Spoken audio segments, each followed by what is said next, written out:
Hello, good morning. I'm Astro Tiger. To start this video, I would like to read a passage from The Secret Life of Plants, and the passage is from Johann Wolfgang von Goethe. I had to write my little notes right here, simple notes.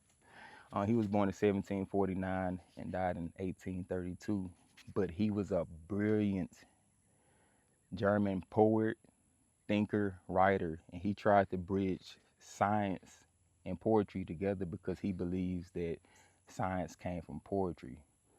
So the passage starts as, in the life of the plant, this principle shows itself most conspicuously, where the green leaf is heightened into the flower. While progressing from leaf to flower, the plant undergoes a decisive ebb in its vitality. Compared with the leaf, the flower is a dying organ. This dying, however, is a kind of is a kind we may aptly call dying into being. Life is life in its mere vegetative form is here seen withdrawing in order that a higher manifestation of the spirit may take place. The same principle can be seen at work in the insect kingdom. When the caterpillar when the caterpillar's tremendous vitality passes over into the short-lived beauty of the butterfly. And the human being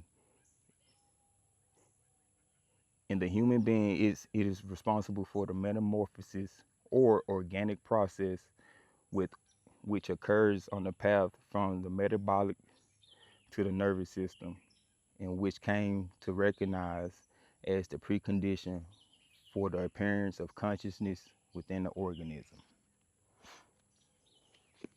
So I woke up this morning and I read that, and it's more in this chapter, this beautiful chapter. It's chapter 7 in in the Secret Life of Plants. It's called the Metamorphosis of Plants.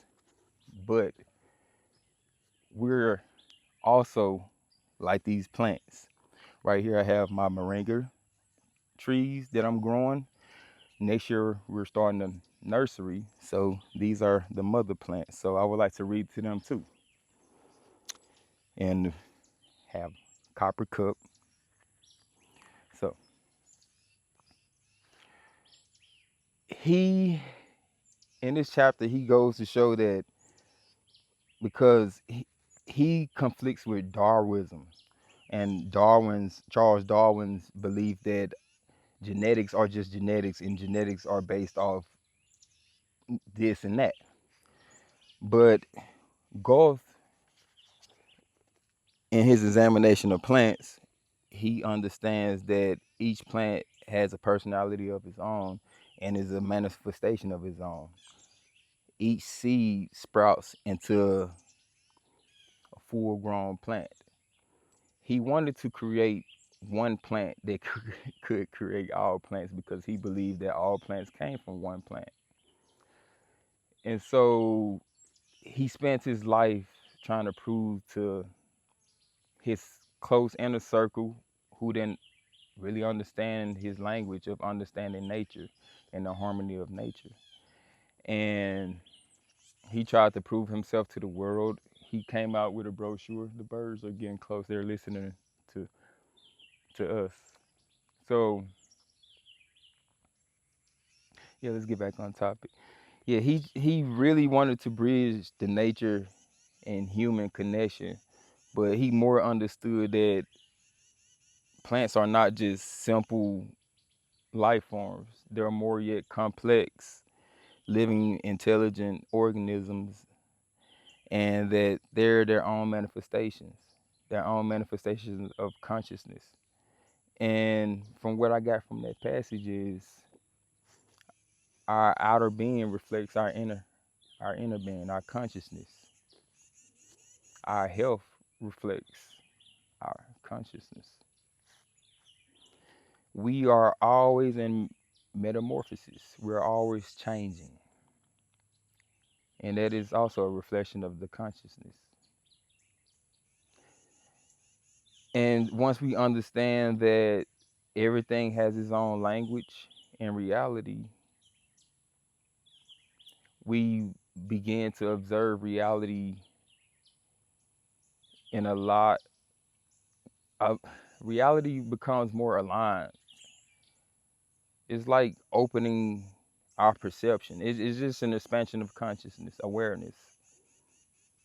The soul possesses awareness, consciousness, and so do these plants. The next chapter talks about, and I haven't even started yet, plants will grow to please you.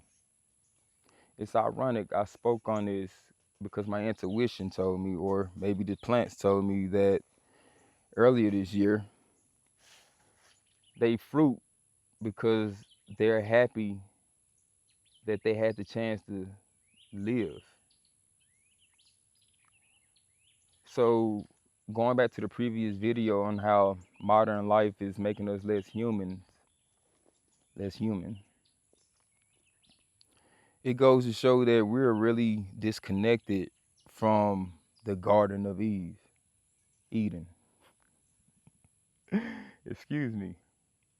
Like, it's so much processing in my consciousness right now that, I might mix words up. Even when I'm reading, it's like I'm already like ahead. I had to check myself earlier today. I'm like, slow down, slow down. My consciousness is just at a fast pace, and I'm just excited to share the expansion and knowledge that I'm possessing, picking up with you all. Because if we're able to understand this life clearly, we can enjoy it a lot better.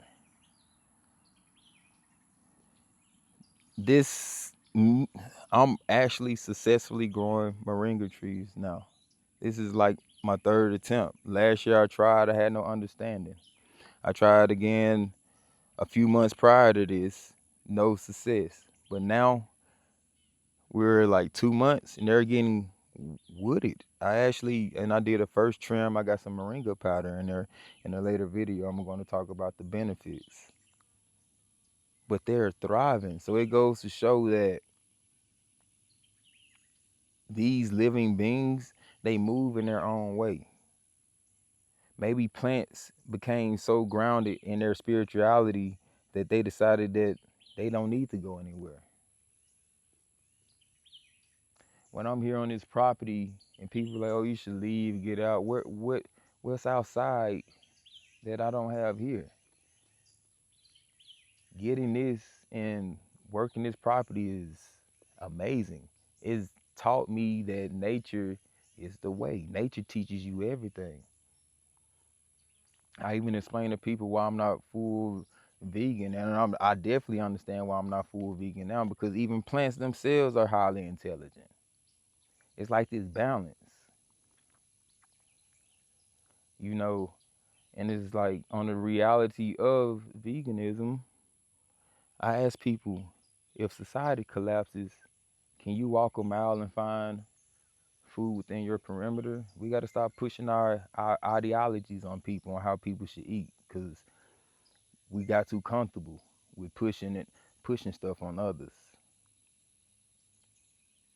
We got to expand ourselves and understand that everyone has their own reality. And I'm just enough, like I said, I'm another soul here to help others expand their perception of this reality. Nothing is absolute other than nature and reality. This video is it's a message. Everything digital is digital. Let me see. I would like to read another passage before ending this video. Bear with me. I actually enjoy this. Here we go. After achieving its masterpiece in the flower, the plant once more goes through a process of withdrawal. This time into the tiny organs of the fertilization. After fertilization, the fruits begin to swell. Once more, the plant produces an organ with a more or less conspicuous spatial extension. This is followed by a final and extreme contraction and the forming of the seed inside the fruit. In the seed, the plant gives up all outer appearance to such a degree that nothing seems to remain but a small, insignificant speck of organized matter. Yet this tiny, inconspicuous thing bears in the power of bringing forth a whole new plant. And how that relates to humans, the sperm and the egg. You can't see it with the naked eye, but yeah, we grow into powerful, beautiful, soulful beings like these plants, like birds, like everything, everything.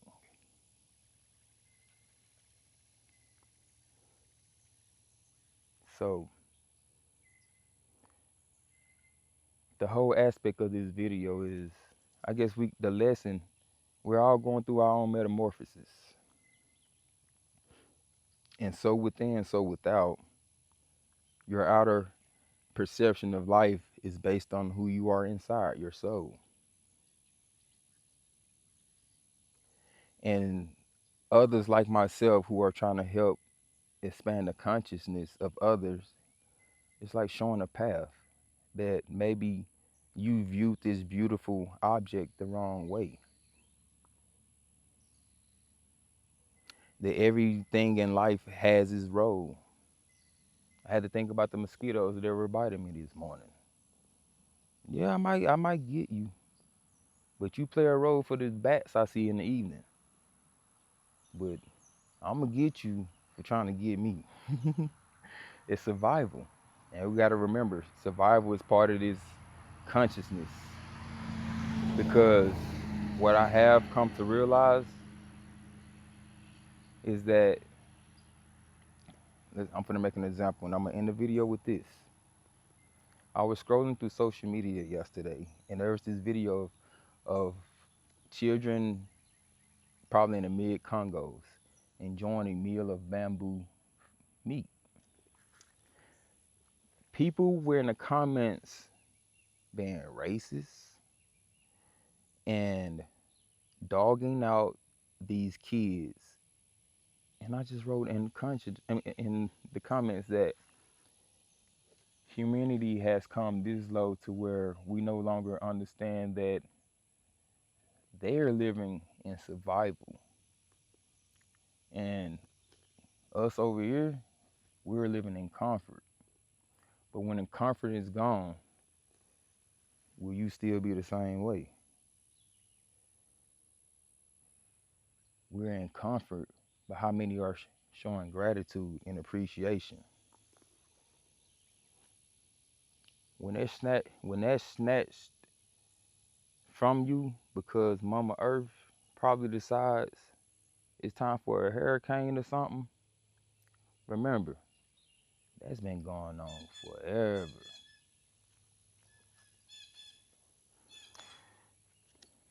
In this same chapter, he said the weather, the low clouds, the high clouds,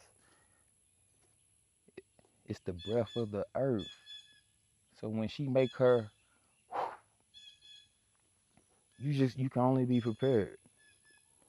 So with that being said, everyone is going through their metamorphosis, and I hope that I added to your inner being and your soul. Have a beautiful and amazing day. And once again, I've been reading this. It's The Secret Life of Plants.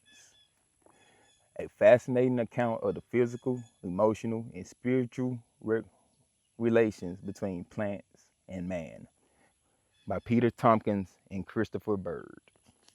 We will continue more of this, and I would like to continue more reading because the whole point of this channel is bridging human nature, soul, nature, connection, going back to where we came from. We may use technology to even do that. Have a beautiful day. Thank you for tuning in.